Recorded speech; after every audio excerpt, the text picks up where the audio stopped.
Hello दोस्तों, नमस्कार, आदाब, सत श्री अकाल, अस्सलाम वालेकुम। मैं सत्ताम। दोस्तों, एनटीए नेट का जो एग्ज़ाम है उसका अब ज़्यादा समय नहीं है, तो काफ़ी स्टूडेंट्स की मांग थी कि सर मोस्ट इम्पोर्टेंट क्वेश्चन जहाँ जहाँ से क्वेश्चन आते हैं नेट में, तो उस हिसाब से आप वीडियो तैयार करें। तो दोस्तों, उसी हिसाब से मैंने ये वीडियो तैयार की है, जो एनटीए नेट कॉली लेक्चर और फर्स्ट ग्रेड के आधार पर बहुत ही महत्वपूर्ण क्वेश्चन मैंने तैयार किए हैं। इसमें काफ़ी मेहनत भी लगी है, टाइप किए हैं अलग अलग तरीके से जो मोस्ट इम्पोर्टेंट क्वेश्चन बनते हैं। और मेरा टारगेट ये है कि मैं 25-30 वीडियो बनाऊं एग्ज़ाम के हिसाब से।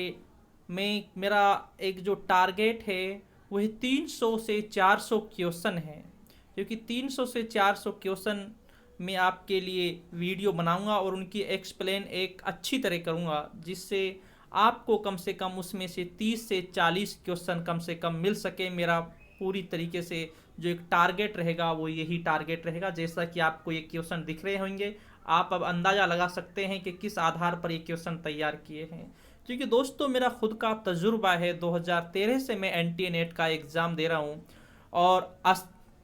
और असिस्टेंट प्रोफेसर के रूप में काम किया है, और वर्तमान में कोचिंग फैकल्टी के आधार पर पढ़ा रहा हूँ, जयपुर में सेवा दे रहा हूँ। आप लोगों को कुछ स्टूडेंट्स को पता है, थोड़े बहुत स्टूडेंट हैं जिन्हों को पता नहीं है। तो आप देख सकते हैं कि यहाँ पर जो हमने पेपर ये तैयार किया है, किस आधार पर तैयार किया है ये। तो दोस्तों, हम शुरू करते हैं क्वेश्चन नंबर फर्स्ट। और दोस्तों, अगर आप इतिहास से हैं, आप एनटीए नेट कॉली लेक्चर और अगर फर्स्ट ग्रेड की तैयारी कर रहे हैं, तो दोस्तों आप हमारे चैनल को सब्सक्राइब करना ना भूलें, क्योंकि आपके लिए बहुत ही अहम जानकारी मिलेंगी हमारे चैनल से। क्योंकि हमारा जो ये चैनल है एक पूर्ण रूप से एक इतिहास को ज़्यादा समर्पित है, जिसमें एनटीए नेट कॉली लेक्चर फर्स्ट ग्रेड और यूपीएससी पीसीएस एग्ज़ाम से संबंधित। तो दोस्तों, ये हमने तैयार किया है दोस्तों। अब इसमें हमारा जो पहला क्वेश्चन है दोस्तों वो ये है, पुरापाषाण शब्द की खोज 1865 में पुरातत्वविद द्वारा की गई। अर्थात 1865 में जो ये पुरापाषाण है इसकी खोज किसने की थी। कितना महत्वपूर्ण प्रश्न है दोस्तों। जो ये पुरापाषाण जब शब्द की जो खोज की थी, ये जॉन लबबॉक ने की थी, और जॉन लबबॉक ने इसकी खोज की थी। ये तो दोस्तों यहाँ तक एक सिंपल हो गया, जॉन लबबॉक ने की थी। लेकिन हमारा यही तक टारगेट नहीं है। हमारा एक एक्सप्लेन को एक अच्छी तरह एक विस्तृत तरीके से एक्सप्लेन की जाए, जिससे क्या होगा दोस्तों, अगर हम व्याख्या एक अच्छी तरह करेंगे तो व्याख्या के अंदर से भी क्वेश्चन अच्छी तरह बन जाएगा। क्योंकि हमारा एक क्वेश्चन का एक क्वेश्चन होता है, उसके अंदर हमारा एक ये टारगेट है, कम से कम हम उसको इस तरीके से उसकी व्याख्या करें, कम से कम 3-4 प्रश्न का आंसर उसमें से निकल कर आए। दोस्तों, किसने खोज की? जॉन लबबॉक ने। अब दोस्तों हम बात करते हैं, जॉन लबबॉक ने पूरा पाषाण जो ये पाषाण काल है इसे दो भागों में बांटा है। एक तो पूर्व पाषाण में बांटा है दोस्तों, एक बांटा है नव पाषाण काल में। कितने भागों में बांटा है? दो में। एक पूर्व पाषाण और एक नव पाषाण काल में बांटा है। ठीक है ना। ये हो गया हमारा पहला, जॉन लबबॉक ने। इसके बाद दोस्तों हमारा क्वेश्चन नंबर है हमारा दूसरा, कार्बन 14 की आर्द्र आयु कितनी है। दोस्तों क्या है, हम इसकी चाहे तो हम इसमें एक प्रश्न ये भी कर देते हैं कि इसकी आयु कितनी है, लेकिन इसकी आयु बहुत ज़्यादा होती है। अधिकांश एग्जाम में जितना मेरा तजुर्बा है यही पूछा जाता है कि आर्द्र आयु कितनी है, आधी आयु कितनी है। तो जब आधी निकाल लेते हैं तो हम पूरी भी निकाल लेते हैं। दोस्तों समझिए, अगर हम बात करें कौन सी वस्तु कितनी पुरानी है, कौन सा स्थल कितना पुराना है, जो वहाँ से हम जानकारी प्राप्त होती है वह दोस्तों कार्बन 14 से प्राप्त होती है। और इसी से कार्बन 14 से ही हम किसी भी वस्तु के बारे में, किसी भी स्थल के बारे में, किसी भी सभ्यता के बारे में पता लगाते हैं। जो ये कार्बन 14 है दोस्तों, इसकी खोज 1946 में अमेरिका के रसायन शास्त्री वी.एफ. लीवी ने की थी। वी.एफ. लीवी ने की थी इसकी खोज। किसने की थी दोस्तों? वी.एफ. लीवी ने इसकी खोज की थी।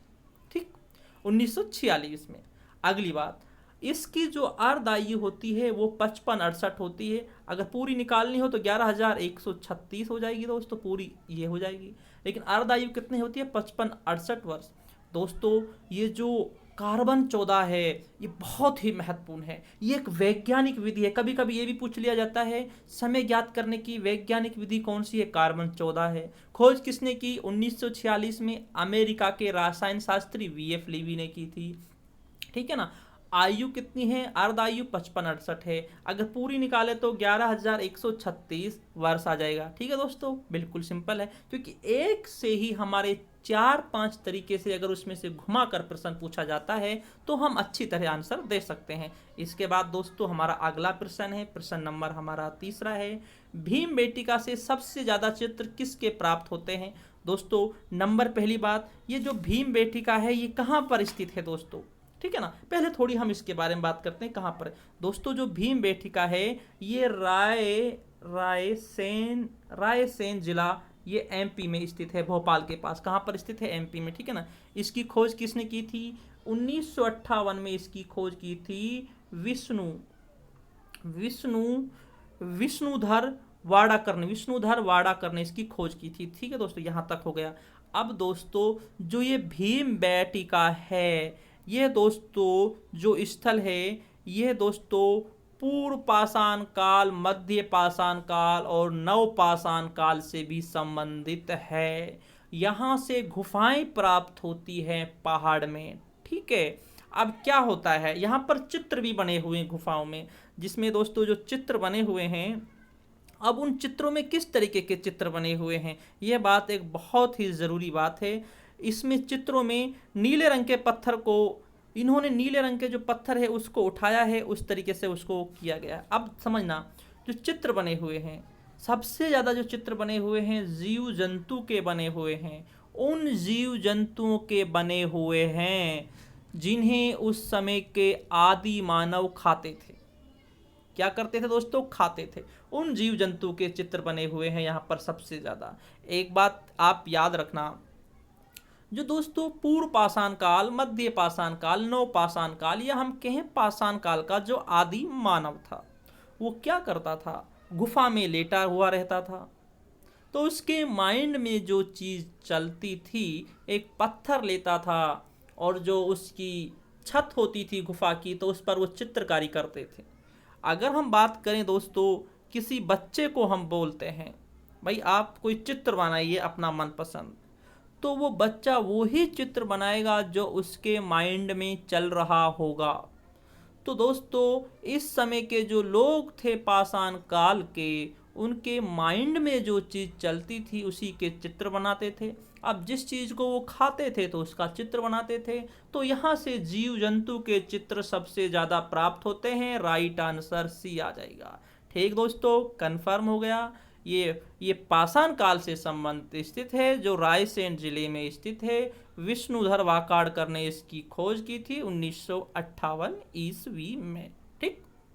इसके बाद दोस्तों हमारा अगला प्रश्न है, प्रश्न नंबर हमारा चौथा है, आग मानव की खोपड़ी कहाँ से प्राप्त होती है। आग या मानव, जो आग अंध मानव था, उसकी खोपड़ी कहाँ से प्राप्त होती है। लेकिन दोस्तों जो इस खोपड़ी को राम शरण शर्मा ने, आर एस शर्मा ने इस खोपड़ी को दोस्तों है होमो इरेक्स की कहा है। होमो इरेक्स की खोपड़ी भी कहा है। अगर आ जाए कि होमो इरेक्स की खोपड़ी भी इसे कहा है। ये कहाँ से प्राप्त होती है दोस्तों, होता क्या है, 1982 में अरुण सोनकी 1982 में अरुण सोनकी ने नर्मदा नदी हथनोरा से एक खोपड़ी प्राप्त की, खोजी थी। किसने, अरुण सोनकिया ने खोजी थी एक खोपड़ी। ठीक है ना। अरुण सोनकिया ने एक खोपड़ी खोजी थी, हथनोरा से खोजी थी। ठीक दोस्तों, ये है आग मानव या होमो इरेक्स की ये खोपड़ी है। राइट आंसर क्या आएगा, बी आएगा। ठीक है दोस्तों, अगला हमारा क्वेश्चन है दोस्तों, 5वां क्वेश्चन है हमारा, सर्वप्रथम धान की खेती की जानकारी कहाँ से प्राप्त होती है। दोस्तों अगर यहाँ पर ये आता कि हड़प्पा, प्रश्न को समझना, एक बात आप याद रखना, कॉलेज लेक्चरर हो, एनटीए नेट का हो, फर्स्ट ग्रेड का एग्ज़ाम हो, जो एक उच्च लेवल पर सब्जेक्ट का एग्ज़ाम होता है, तो वो लगता हमें सिंपल है, लेकिन वो थोड़ा सिंपल नहीं होता जैसा हमें वो लगता है, वो थोड़ा हटके होता है। अब आप समझना, अगर यहाँ पर प्रश्न ये आता कि हड़प्पा सभ्यता में धान की खेती, ठीक है ना, धान की खेती या चावल की खेती की जानकारी कहाँ से प्राप्त होती है, तो लोथल से प्राप्त होती है। लेकिन यहाँ पर ये पूछा गया है, यहाँ पर कोई काल नहीं दिया है हड़प्पा सभ्यता या लोहा काल, यहाँ पर तो केवल ये पूछा है धान की खेती की जानकारी कहाँ से प्राप्त होती है सबसे पहले। तो दोस्तों यहाँ पर है कोल्डी हवा, कोल्डी हवा यहाँ से प्राप्त होती है धान की खेती। कहाँ से प्राप्त होती है? कोल्डी हवा से धान की खेती की जानकारी प्राप्त होती है, जो सबसे पहले होती है। लेकिन अगर यहाँ पर पूछा जाए हड़प्पा सभ्यता में कहाँ से प्राप्त होती है, तो लोथल से प्राप्त होती है। लेकिन यहाँ पर कोल्डी हवा से राइट आंसर, जो सबसे मजबूत पक्ष है वो कोल्डी हवा है, ठीक है ना। इस प्रश्न को आप समझना, ठीक है ना। इसके बाद दोस्तों अगला जो हमारा प्रश्न है, शतुरमुर्ग के अंडे पर चित्रकारी कहाँ से प्राप्त होती है? कितना अच्छा प्रश्न है दोस्तों। जो शतुरमुर्ग का जो अंडा है वहाँ पर चित्रकारी कहाँ से प्राप्त होती है? यह महाराष्ट्र के पटने स्थल से प्राप्त होता है। कहाँ से? महाराष्ट्र के पटने स्थल से। ये उच्च पूर्व पाषाण काल का स्थल है।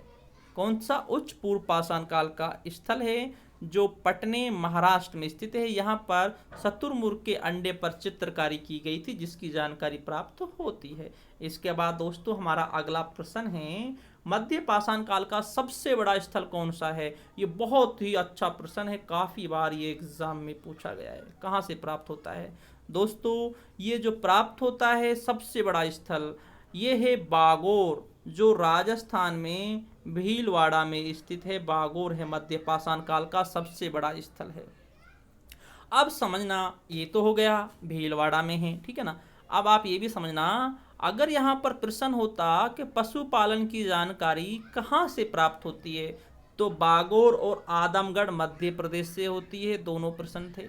और एक बात आप याद रखना, मध्य पाषाण काल के लोगों ने पशुपालन करना प्रारंभ कर दिया था, जिसकी जानकारी बागोर और आदमगढ़ मध्य प्रदेश से प्राप्त होती है, ठीक है ना। लेकिन यहाँ पर सबसे बड़ा स्थल पूछा है, तो राइट आंसर क्या होगा? बी होगा। ठीक है दोस्तों, समझ गए होंगे आप विस्तार से प्रश्न को, ठीक है। अगला हमारा प्रश्न है दोस्तों, प्रश्न नंबर हमारा 8वां, शवों को दफनाना मानव ने कब शुरू किया? ये बहुत ही अच्छा प्रश्न है। मानव ने कब शवों को दफनाना प्रारंभ किया था? जो लोगों की मृत्यु हो जाती थी उन्हें कब दफनाना प्रारंभ किया था? ठीक है ना, ये बहुत अच्छा प्रश्न है। जब दफनाना प्रारंभ करेंगे तो कहने का मतलब है कि लोग थोड़ा सभ्य भी होंगे। भाई जो ज़्यादा आदि मानव थे वो तो शवों को दफनाएंगे नहीं, क्योंकि वो थोड़ा इतने सभ्य नहीं थे। जब जैसे जैसे जागरूकता आएगी तो शवों को दफनाना प्रारंभ करेंगे। तो दोस्तों ये दफनाना प्रारंभ किया था मध्य पाषाण काल में। राइट आंसर बी आएगा, मध्य पाषाण काल में, ठीक है ना। इसके बाद दोस्तों अगला प्रश्न है हमारा, अग्नि के आविष्कार किस मानव ने किया? ये बहुत अच्छा प्रश्न है, अग्नि का आविष्कार किस मानव ने किया था? दोस्तों जो अग्नि है इसका आविष्कार होमो इरेक्टस ने किया था। राम शरण शर्मा, RS शर्मा के अनुसार किसने किया था दोस्तों? इसका आविष्कार किया था दोस्तों होमो इरेक्टस ने किया था। अब होमो इरेक्टस कौन सा मानव है दोस्तों? ये होमो इरेक्टस पहला मानव है जो सीधा मानव था, खड़ा होकर चलता था, ठीक है ना, सीधा मानव था। पहले समझना, एक होमो हेवियल्स मानव था, ये झुककर चला करता था। तो एक बात बताइए, जो व्यक्ति झुककर चल रहा है वो लंबी यात्रा थोड़ी कर पाएगा, नहीं कर पाएगा ना, ठीक है ना। अब जो होमो इरेक्टस है सीधा मानव है, खड़ा होकर चल रहा है, तो खड़ा होकर चलेगा तो दूर दूर तक की यात्राएं कर पाएगा, लंबी यात्राएं कर पाएगा, एक स्थान से दूसरे स्थान पर जा पाएगा। और इसी ने आविष्कार करना प्रारंभ किया था। इस मानव को हाथ वाला मानव भी कहा जाता है। इसने छोटे छोटे औजार बनाना प्रारंभ किया था होमो इरेक्टस ने। और होमो इरेक्टस ने ही दोस्तों अग्नि का आविष्कार किया था रामशरण शर्मा के अनुसार। ठीक है दोस्तों, हो गया हमारा कॉन्सेप्ट क्लियर। अगला प्रश्न है दोस्तों हमारा 10वां प्रश्न, होमो सेपियंस की खोपड़ी कितनी क्यूबिक सेंटीमीटर की थी? जो ये खोपड़ी होती है मानव की, इसे सीसी क्यूबिक सेंटीमीटर में नापा जाता है। कितनी खोपड़ी थी, कितनी क्यूबिक सेंटीमीटर की खोपड़ी थी? ये प्रश्न बहुत अच्छा प्रश्न है दोस्तों। ये जो होमो सेपियंस है, एक प्रश्न और समझना, ये जो होमो सेपियंस है हम इसी की प्रजाति में से हैं। कल को प्रश्न आ जाए आधुनिक मानव किसकी प्रजाति में से है, होमो हेविल्स, होमो इरेक्टस, होमो सेपियंस और या होमो सेपियंस। तो किस में से है दोस्तों? होमो सेपियंस, सेपियंस में है आधुनिक मानव, जिसमें से हम भी हैं, ठीक है ना। तो एक बात समझना, एक था होमो हेवियल्स। होमो हेवियल्स था, उसकी जो खोपड़ी थी होमो हेवियल्स की, उसकी खोपड़ी दोस्तों छोटी थी। क्या थी दोस्तों? होमो हेवियल्स की खोपड़ी छोटी थी, जैसे 500 से 700 सीसी की थी होमो हेवियल्स की खोपड़ी। सबसे पहला मानव था, आग मानव। उसके बाद दोस्तों होमो इरेक्स आता है, उसकी खोपड़ी थोड़ी बड़ी हो जाती है, 1100 1100 के समथिंग हो जाती है, ठीक है ना। उसके बाद दोस्तों होमो सेपियंस आता है, जिसकी खोपड़ी 1200 से 1800 सीसी की हो जाती है। लेकिन उसके बाद धीरे धीरे उसके बाद होमो सेपियंस, सेपियंस डबल सेपियंस है दोस्तों, होमो सेपियंस सेपियंस, इस जिसकी खोपड़ी 1200 से 2000 सीसी की क्यूबिक सेंटीमीटर की हो जाती है और अच्छा समझदार हो जाता है, और हम होमो सेपियंस सेपियंस की ही प्रजाति में से हैं। तो दोस्तों हमारा हो गया कॉन्सेप्ट क्लियर 10वें का। आगे बढ़ते हैं दोस्तों। अगर दोस्तों आपको फिर भी कोई भी प्रॉब्लम हो तो आप कमेंट में पूछ सकते हैं, ठीक है।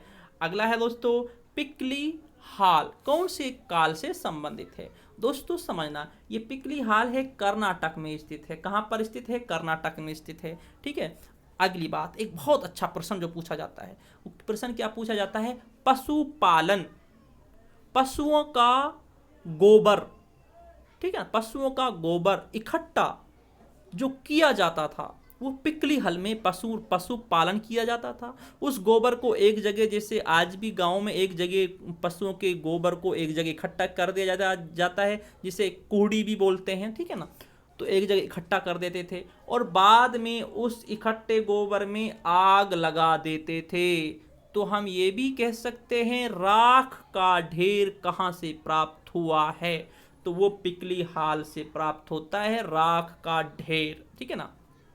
ये कर्नाटक में स्थित है, क्योंकि इस प्रश्न काफ़ी बार नेट में आया है। मैंने इस प्रश्न को 2013 और 2020 में इस प्रश्न को मैंने कम से कम दो तीन बार घुमा फिरा कर ये प्रश्न पूछा गया है, ठीक है ना।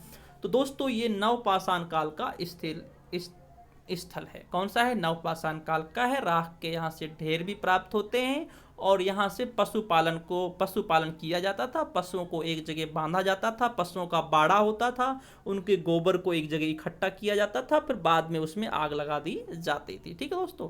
इसके बाद दोस्तों हमारा अगला प्रश्न है दोस्तों, कुम्हार का चाक चाक का प्राप्त होता है, कौन सी सन में कुम्हार का चाक प्राप्त होता है? ठीक है ना, कुम्हार का चाक का प्राप्त होता है, ठीक है ना। कब प्राप्त होता है?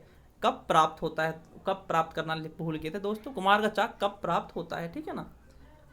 समझना दोस्तों, जब कुम्हार का चाक प्राप्त होगा तो बर्तन बनाए जाएंगे दोस्तों, ठीक है ना, मिट्टी के बर्तन बनाए जाएंगे। जो ये कुम्हार का जो चाक है, यह नवपाषाण काल में प्राप्त होता है।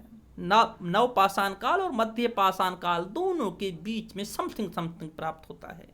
और ये दोस्तों 4500 ईसा पूर्व का है। राइट आंसर क्या आएगा? सी, 4500 ईसा पूर्व का है कुम्हार का चाक, ठीक है दोस्तों। इसके बाद दोस्तों हमारा अगला प्रश्न है, पाषाण काल के किस स्थल से आदमी के साथ कुत्ते को दफनाने की जानकारी प्राप्त होती है? समझना दोस्तों, अगर यहाँ पर पाषाण काल के स्थान पर यह पूछ लिया जाता है हड़प्पा सभ्यता के किस स्थल से आदमी के साथ कुत्ते को दफनाने की जानकारी प्राप्त होती है, तो राइट आंसर रोपड़ आएगा, जो पंजाब में स्थित है। लेकिन यहाँ पर क्या पूछा है? पाषाण काल, ठीक है ना। तो दोस्तों पाषाण काल में जो प्राप्त होता है वो बुर्जहोम से प्राप्त होता है। ये नवपाषाण काल का स्थल है, नवपाषाण काल का स्थल है 2700 ईसा पूर्व का। कब का है? 2700 ईसा पूर्व का स्थल है नवपाषाण काल का। बुर्जहोम जो जम्मू कश्मीर में स्थित है। कहाँ पर स्थित है दोस्तों? ये जम्मू कश्मीर में स्थित है बुर्जहोम, ठीक है ना। यहाँ से आदमी के साथ कुत्ते को दफनाने के बारे में जानकारी प्राप्त होती है, 2700 ईसा पूर्व का है। अब दोस्तों हम इससे क्या पता लगा सकते हैं? एक बात बताइए आप, आदमी के साथ कुत्ते को दफनाया जाता था, तो दोस्तों इससे यह जानकारी मिलती है, आप एक बात हमेशा याद रखें, इतिहास में हर घटना के पीछे कोई ना कोई कारण होता है। इतिहास में कोई भी घटना बिना कारण के कभी घटित नहीं होती। एक आपको छोटी सी एक घटना बताता हूँ।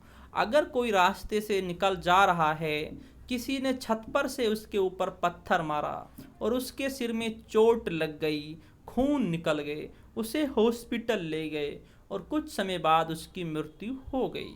तो डॉक्टर ये बोलेगा, काश सॉरी, काश आप इसे थोड़े समय पहले मेरे पास लेकर आते तो मैं इसका अच्छी तरह इलाज कर सकता था, शायद इसको बचा सकता था। डॉक्टर ये बोलकर डॉक्टर का काम खत्म हो जाता है। अब आता है इतिहास। जो इतिहास वाला होता है ये कब्रें खोदना चालू करता है। अब क्या बोलेगा, भाई पत्थर मारा तो क्यों मारा था, क्या कारण था, किसने मारा होगा, किससे इसकी रंजिश थी, किसने मारा है।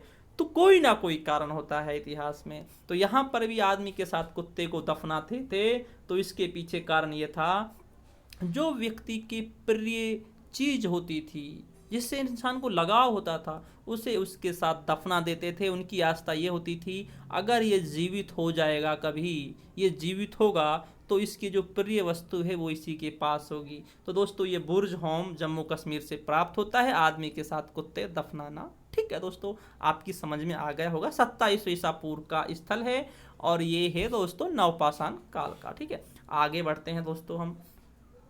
मानवीय आक्रमण की जानकारी पाषाण काल के किस स्थल से प्राप्त होती है? दोस्तों जो ये आक्रमण की जो जानकारी प्राप्त होती है ये मध्य पाषाण काल के स्थल से प्राप्त होती है। मध्य पाषाण काल, ये जानकारी कैसे प्राप्त होती है? क्या दोस्तों, जब हम खुदाई करते हैं, इतिहासकार पुरातत्व विभाग जब खुदाई करता है, अगर जमीन पर कंकाल यूं ही पड़े हुए हैं और एक स्थान पर 15-20 लोगों की डेथ बॉडी पड़ी हुई है, एक स्थान पर ऊपर नीचे ही पड़े हुए हैं, चोट है शरीर में, तो उसमें इतिहासकार क्या मानता है, भाई किसी ने आक्रमण किया होगा। अगर दफनाए हुए मिलेंगे तो पता चलता है यार दफनाया है क्रियाक्रम से, तो आक्रमण किसने किया होगा। जब एक जगह डेथ बॉडी मिलती है तो इतिहासकार क्या मानता है, किसी ने आक्रमण किया होगा, बस इनको मारकर आगे बढ़ गया होगा। अब जो आक्रमणकारी होगा उसका क्या मतलब दफनाने से, उसने मारा बस चला गया आगे। तो दोस्तों ये जानकारी सराय नाहर से प्राप्त होती है। कहाँ से? सराय नाहर से, जो उत्तर प्रदेश में इलाहाबाद के पास स्थित है। राइट आंसर आएगा सी। ठीक है ना। इसके बाद दोस्तों हमारा अगला प्रश्न है 15वां क्वेश्चन, चापर चापिंग संस्कृति किस काल से संबंधित है? यहां पर आप समझना दोस्तों, इसे हम कह सकते हैं सोहन संस्कृति से भी संबंधित, क्योंकि ये सोहन नदी पर प्राप्त होता है। ठीक है ना। अगली बात दोस्तों, ये चापर चापिंग क्या है?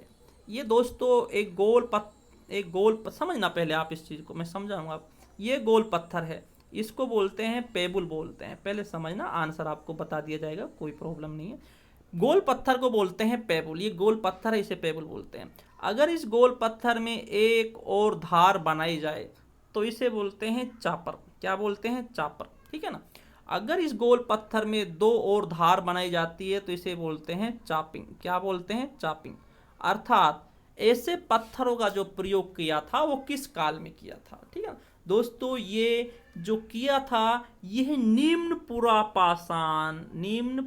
पाषाण या हम कहें पूर्व पाषाण काल में इसका प्रयोग किया था, जिसे सोहन संस्कृति भी कहा जाता है। राइट आंसर दोस्तों एक आएगा। ठीक है ना, जिसे चापर चापिंग संस्कृति कहा जाता है। औजारों के आधार पर गोल पत्थर होता था।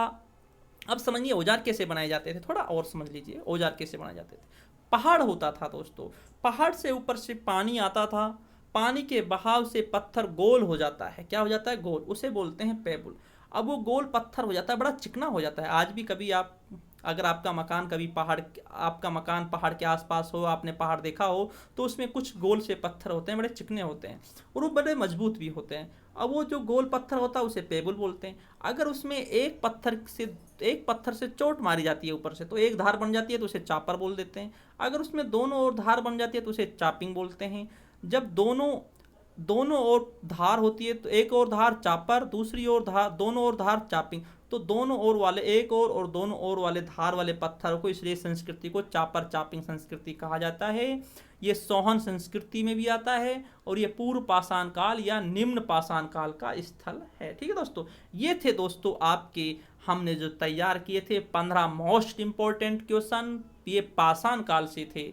इसके बाद हम, अगर मुझे लगेगा क्योंकि दोस्तों इसमें काफ़ी मेहनत की गई है, आपको दिख रहा है कि काफ़ी मेहनत की गई है दोस्तों इस पीडीएफ को बनाने में।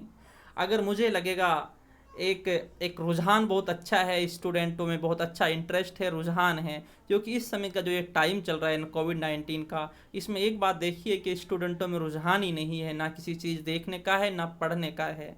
तो उसमें बहुत टाइम भी बहुत लगता है। हमने ये पीडीएफ तैयार की है। अगर लगेगा कि आगे वीडियो बनानी है तो दोस्तों हम आपके लिए बनाएंगे वीडियो, क्योंकि अगर लगेगा कि रुझान बहुत कम है तो दोस्तों क्या फ़ायदा, क्योंकि टाइम बहुत ज़्यादा लगता है, रुझान कम है, तो दोस्तों कोई फ़ायदा नहीं है। और यही एक कारण है जिसकी वजह से मैं रोज़ वीडियो नहीं डाल पा रहा हूँ दोस्तों। इनकी सभी की मैंने आपकी सुविधा के लिए यहाँ पर नीचे दोस्तों इसकी आंसर की भी है, चाहे तो आप इसका स्क्रीनशॉट ले सकते हैं, और आपको स्क्रीनशॉट लेने की भी कोई भी ज़रूरत नहीं है, क्योंकि दोस्तों डिस्क्रिप्शन में मैंने लिंक दे रखी है, वहाँ से भी आप इस पीडीएफ को डाउनलोड कर सकते हैं। और दोस्तों हमारा ये यूट्यूब चैनल है द वर्ल्ड क्लासेस जयपुर, और फेसबुक पेज भी है इसी नाम से, वहाँ पर भी आपको ये सारी पीडीएफ ये वीडियो आपको मिल जाएगी। और टेलीग्राम ग्रुप भी बना हुआ है, वहाँ पर भी आप इसे देख सकते हैं, डाउनलोड कर सकते हैं। तो दोस्तों ये था आज का मोस्ट इम्पोर्टेंट क्वेश्चन, इतिहास के एनटीए-नेट और कॉली लेक्चर के, जो मैंने आपके लिए तैयार किए थे। काफ़ी मेहनत के साथ इन्हें तैयार